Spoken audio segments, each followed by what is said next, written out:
The Corolla is just simply worse than a Camry in sort of every single way. I guess you could talk about cost and it's cheaper, but that's where the only benefit is. In my specific scenario, there is really no reason to rent a Corolla. So first of all, you can talk about size. It's smaller, yes. So if it's in a parking lot, it's better, yes. But depends where you are. That's not an issue, right? Because you're not going to be squeezing tight parking spots in, South Bay, San Jose area. The second thing is it's noisy.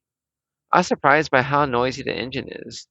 Is it just noisier than the Camry? Is it more poorly insulated? It's junkier inside? It's just not as well made. And this one was pretty new. I think just a few thousand miles on an odometer. The Camry's better in every single way but cost.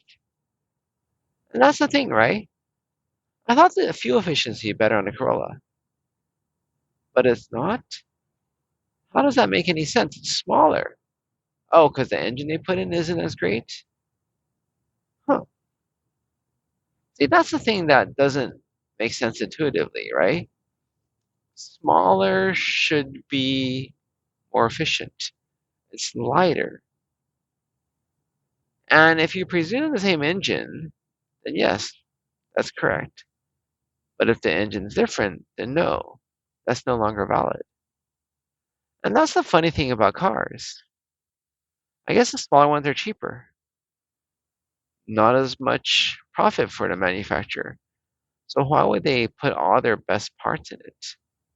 Actually, wouldn't they want people to get bigger ones? So maybe put junkier components and engines, the smaller ones. So you end up with a Corolla, a smaller vehicle than the Camry, that has the same mileage as a Camry. Now, isn't that funny? So just in the same way, bigger is not always better. Smaller is not always more efficient. And that's just one of those things that, it doesn't make sense to us. And I would say the closest analogy I come with is the idea of how heavy something is. I was weighing myself with something because, the scale can handle just a few pounds. And I'm surprised about how heavy for this book or whatever I was holding was. It seemed like it's pretty light. But the reason it's heavy is because it's big. So it seemed light for something that's physically big, but it's actually heavy, even though it's not.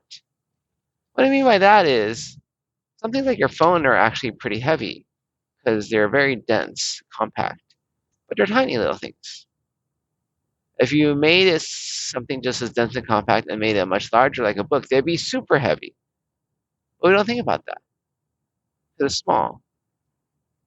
It's fine. But something that could be big could be very heavy relative to, say, avocado you're holding, which seems very, very heavy. That thing like a book size would be really, really light because it's our perception, which is all relative.